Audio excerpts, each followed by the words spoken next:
O termo supurações pulmonares engloba diferentes problemas na pneumologia. E o foco na apresentação de hoje serão as bronquiectasias. Os brônquios são estruturas cilíndricas cuja parede é composta de componentes elásticos, cartilaginosos e musculares. As bronquiectasias, elas são dilatações brônquicas decorrentes de destruição de alguns desses componentes. E o que caracteriza elas como um problema na pneumologia, que confere o diagnóstico bronquiectasia, é a sua permanência. As bronquiectasias são uma importante causa de doença supurativa, principalmente nos países em desenvolvimento. Mas ela é uma doença com relativamente poucos estudos, por isso também considerada uma doença órfã. Por consequência, sua prevalência não é bem conhecida e tem sido subestimada no mundo como um todo.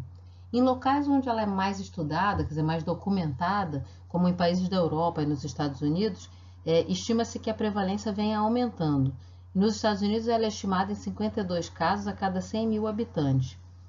Pessoas com bronquiectasias trazem grande impacto ao sistema de saúde porque necessitam com muita frequência de consultas médicas, tanto ambulatoriais quanto de emergência, e não raro precisam também de internações que costumam ser prolongadas. Outra questão importante que não pode ser deixada de mencionar é a morte pela doença. A mortalidade é relativamente importante e frequentemente acomete pessoas em idade jovem ainda, em período produtivo da vida. Na década de 50, Reid tentou classificar as bronquiectasias de acordo com a sua morfologia, tentando fazer uma correlação com o grau de dano dessa estrutura de sustentação dos brônquios. E assim definiu 3 formas mais características, seria a bronquiectasia cilíndrica, a sacular e a varicosa. E é interessante saber desses termos e dessa classificação, porque hoje esse dado às vezes é usado em descrição da lesão em tomografias. Ainda hoje, a patogenia das bronquiectasias é explicada por um ciclo vicioso que foi definido na década de 80 por Cowley, que segue um processo de obstrução, infecção e inflamação das vias aéreas, que vão se retroalimentando até que causam destruição das estruturas de sustentação das vias aéreas, que favorecem a dilatação brônquica. Não importa bem por onde esse processo começa. Algumas vezes há doenças que predispõem ao clearance anormal de secreção e favorecem a obstrução e a colonização bacteriana. Outras vezes o processo começa com uma infecção importante, com resposta inflamatória intensa, que levam também a uma hiperprodução de muco. Independente de por onde ele comece, esse processo explica a formação da bronquiectasia na maioria dos casos. As bronquiectasias geralmente são evolução de um processo fisiopatológico que tem em comum, chegar a causar essa lesão na estrutura então dos brônquios. E em sua maioria, ela é explicada por causas infecciosas, principalmente pneumonias graves, sejam elas bacterianas ou virais, a bronquiolite grave, por exemplo, viral, e a tuberculose, que é um grande destaque no nosso meio, essa sequela de tuberculose, levando então à permanência das bronquiectasias. Outras infecções também podem causar. Existem inúmeras causas congênitas, entre essas eu queria destacar aqui a fibrose cística, porque na literatura até se divide as bronquiectasias em bronquiectasias por fibrose cística e bronquiectasias não fibrose cística, porque essa entre as doenças genéticas ela é a mais frequente, uma doença autossômico recessiva, que causa alteração de uma proteína de superfície celular, CFTR, e que tem como marcante da lesão pulmonar a bronquiectasia.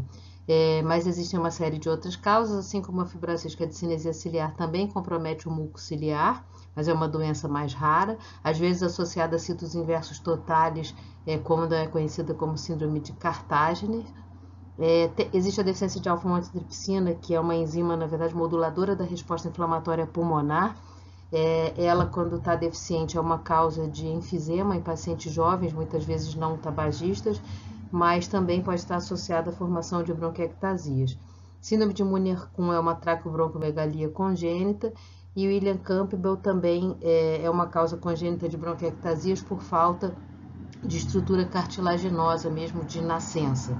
As imunodeficiências variadas, sejam adquiridas ou congênitas primárias, também são causas frequentes de bronquiectasias.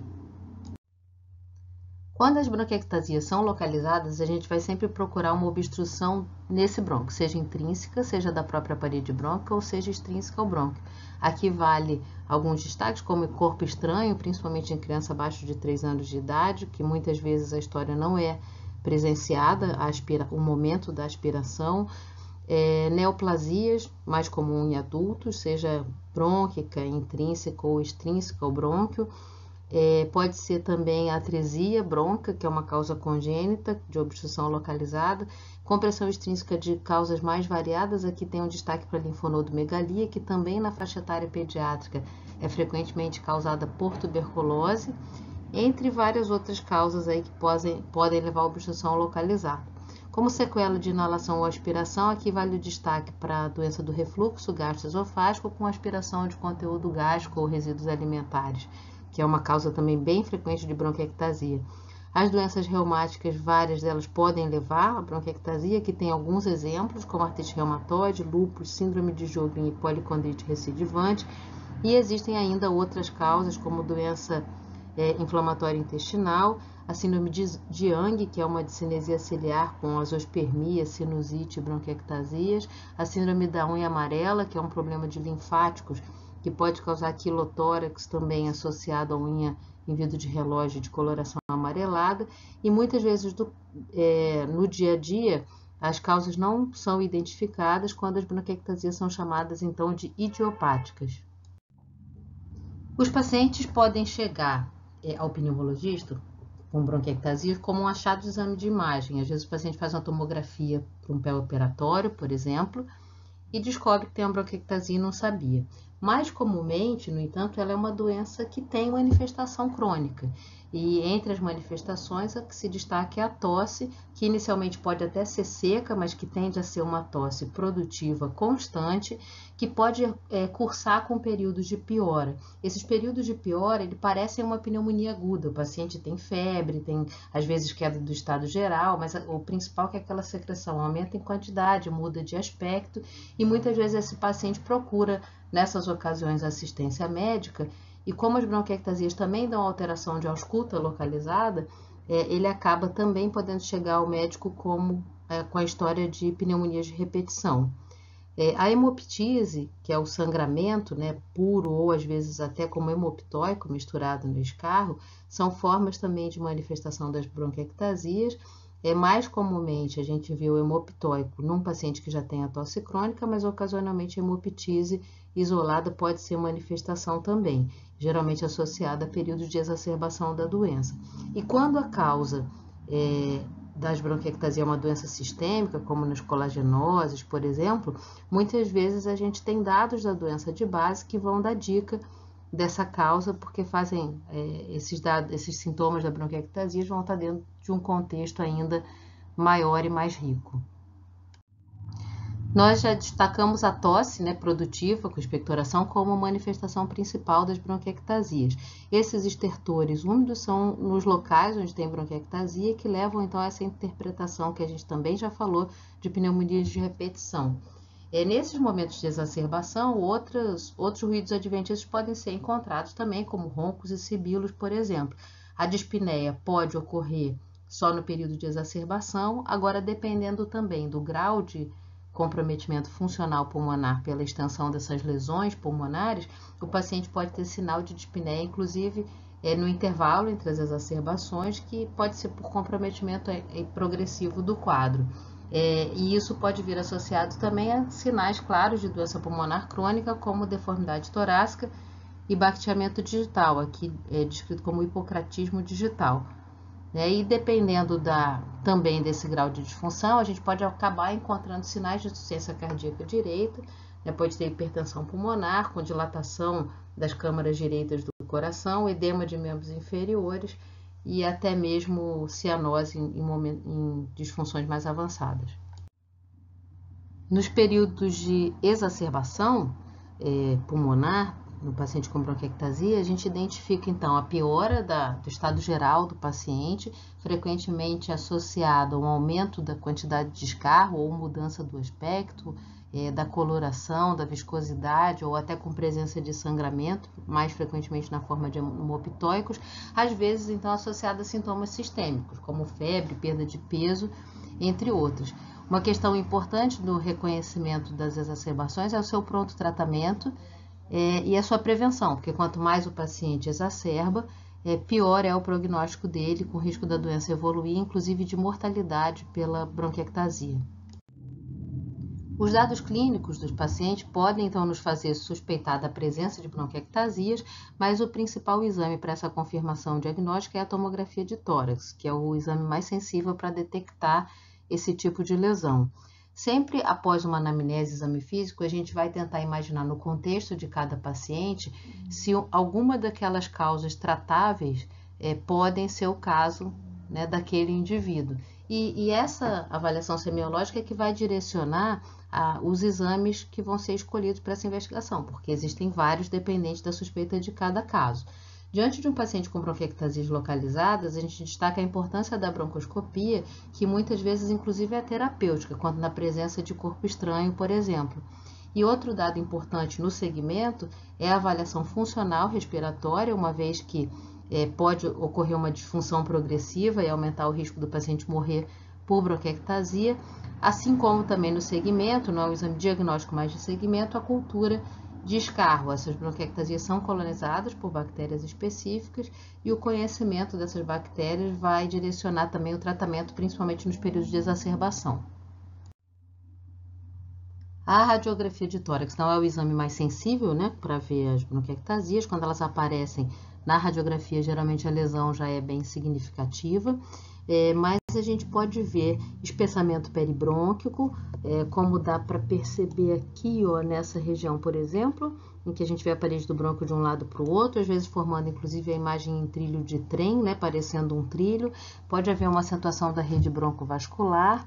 Imagens areolares, que seriam aquelas bronquiectasias mais definidas, né, mais císticas. Eu vou tentar mostrar aqui também alguns exemplos nessa região aqui do ápice pulmonar, nessa radiografia, e às vezes inclusive atelectasias segmentares que não tem aqui.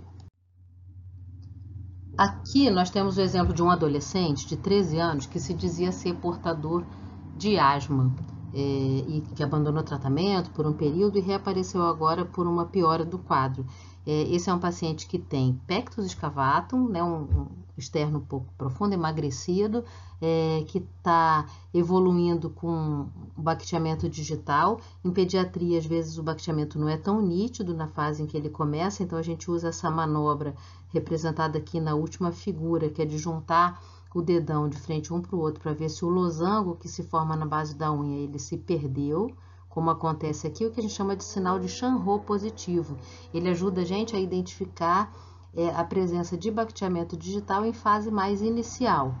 E na radiografia de tórax dele há bastante comprometimento, principalmente aqui no hemitórax direito, onde a gente vê várias bronquiectasias, com destaque para essa região aqui no lobo médio, onde tem bronquiectasias muito nítidas e uma atelectasia associada aqui, apagando o contorno cardíaco. Aqui no ápice também dá para ver bastante bronquiectasia. Então, esse quadro provavelmente não é por asma, deve existir alguma outra causa. Raramente a asma causa dano tão significativo dessa forma, então ele se encontra em investigação ainda para possíveis etiologias para esse quadro. O exame padrão ouro para o diagnóstico das bronquiectasias é a tomografia de tórax, como nós já falamos, e ela está presente quando o tamanho do brônquio ultrapassa 1,5 o tamanho do vaso. Sempre o brônquio e o vaso andam em par, e essa relação entre o tamanho do brônquio e do vaso, fisiologicamente, não ultrapassa 1 para 1. Eles são, no máximo, chegando do mesmo tamanho. Quando o brônquio ele fica crescido, né, alargado, a sua luz fica aumentada, a gente tem uma imagem que lembra um anel, por isso também é chamado de anel e sinete, né, como tem representado aqui os anéisinhos na ilustração, e a gente pode ver em várias regiões da tomografia, como por exemplo aqui e aqui. Outros achados que a gente vai ver em outros cortes de tomografia mais para frente podem ter o afunilamento, a ausência do afunilamento brônquio, que o brônquio fisiologicamente se afunila para a periferia do tórax. Quando ele não acontece Isso pode não acontecer, a presença de bronquiectasias. Às vezes o bronco é visível, inclusive até a própria periferia, o espessamento da parede, que se torna mais nítido, constrições varicosas, formações císticas e até mesmo o preenchimento desses brônquios por impactação mucoide. Essa tomografia tem várias alterações, mas o destaque que eu queria fazer aqui é para a presença desse brônquio tão visível, né, com o espessamento da parede, visível até lá na periferia, de parede tortuosa, lembrando então aquela imagem do trilho de trem. Aqui nós temos uma outra tomografia mostrando uma alteração semelhante. Nessa tomografia, a gente vê várias bronquiectasias císticas, provavelmente de um paciente exacerbado, em que muitas dessas cavidades estão preenchidas por níveis hidroaéreos, né? Que é nitidamente um momento bem supurativo do paciente, como dá para ver em algumas dessas regiões. Nessa tomografia de uma paciente com fibrose cística, que tem várias bronquiectasias em diversas regiões aí diferentes, a gente pode demonstrar as impactações mucoides, que é o preenchimento dessa bronquiectasia por muco no seu interior. Isso, inclusive, sugere, às vezes, para a gente que a adesão ao tratamento não está muito boa, ou então que a gente precisa melhorar a nossa estratégia de limpeza dessas bronquiectasias. Outra questão interessante de se destacar é a tendência de distribuição das bronquiectasias em determinadas doenças. Isso associado ao contexto clínico de cada paciente também vai ajudar muito na suspeição diagnóstica. Nós já falamos bastante das alterações, as causas de alteração mais focal. Nas alterações difusas também, algumas doenças predominam, por exemplo, as bronquiectasias predominam em lobos superiores, como é o caso da fibrose cística, entre outras. Outras mais centrais, como a aspergilose broncopulmonar alérgica. Outras em lobos inferiores, que é o caso da aspiração crônica, da bronquiolite obliterante pós-viral, entre outras, e também lobo médio e língula, como na síndrome dos cílios imóveis.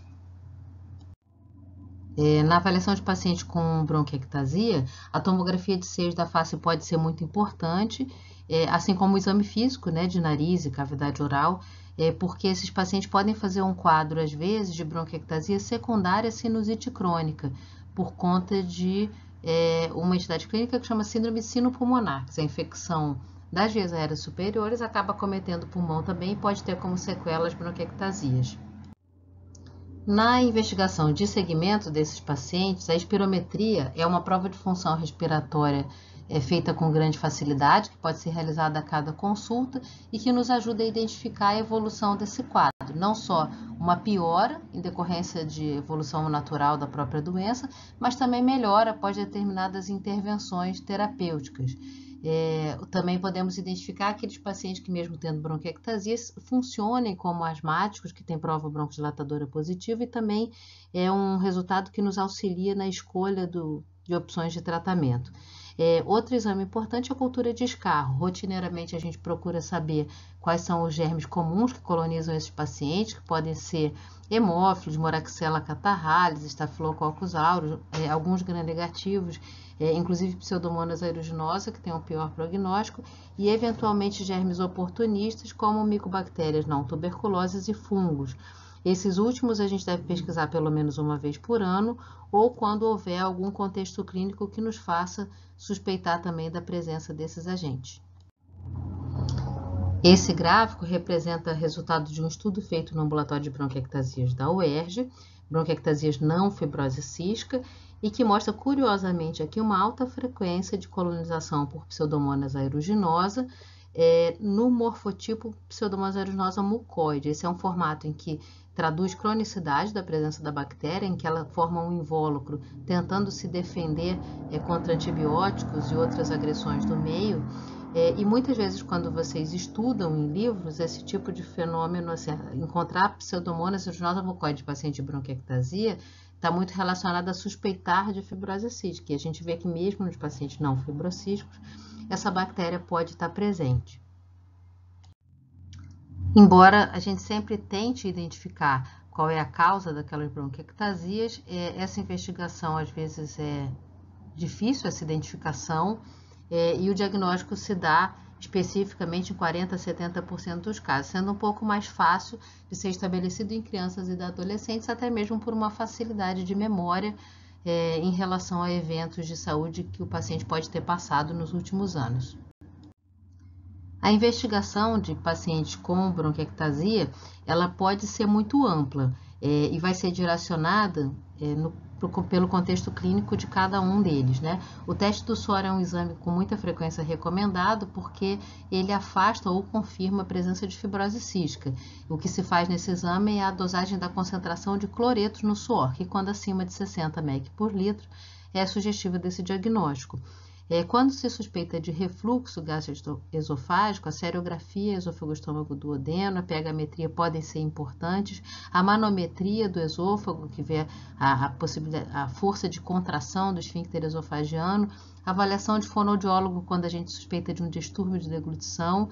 Então, são exames muito auxiliares, né, no diagnóstico da suspeita ou de disfunção de deglutição ou doença do refluxo gastroesofágico. Exames que pesquisam imunodeficiência, como sorologia anti-HIV, dosagem de imunoglobulinas séricas, resposta vacinal a determinados agentes, como, por exemplo, a resposta à vacinação pneumocócica. Em casos de suspeita de doença reumática, existem também os marcadores específicos para cada uma dessas doenças. Na suspeita de aspergilose, a dosagem de IgE total específica e sorologia também para esse agente podem ser importantes. A dosagem de alfa-1 antitripsina na suspeita da deficiência congênita dessa doença. Outros exames aqui também na suspeita de discinesia ciliar, que vão desde a concentração de óxido nítrico exalado até a biópsia nasal com estudo dos cílios ou genética específica para a doença, entre outros. Aqui também nós temos resultados desse estudo feito no ambulatório de bronquiectasias da UERJ, em que mostra que as causas conseguiram ser identificadas em torno de 56% dos pacientes, em 20 pacientes, e olha a frequência que a gente tem de sequela de tuberculose, né, que disparado é a maior causa de bronquiectasia. Importante que é uma causa evitável, né? Então aqui a gente destaca também a importância para o diagnóstico precoce e o tratamento adequado da tuberculose. Aqui nós vemos um exemplo de uma paciente do ambulatório também da UERJ que tem síndrome de Cartagena, em que a gente tem a sinusite crônica com as bronquiectasias, o bacteamento digital e os citos inversos totais. Aqui nessa radiografia dá para a gente ver a destrocardia, né? O coração virado então para o lado direito. No tratamento desses pacientes, então, o principal objetivo vai ser controlar os sintomas, prevenir essas exacerbações, por consequência, isso tudo melhorar também a sua qualidade de vida e evitar a progressão da doença, melhorando seu prognóstico.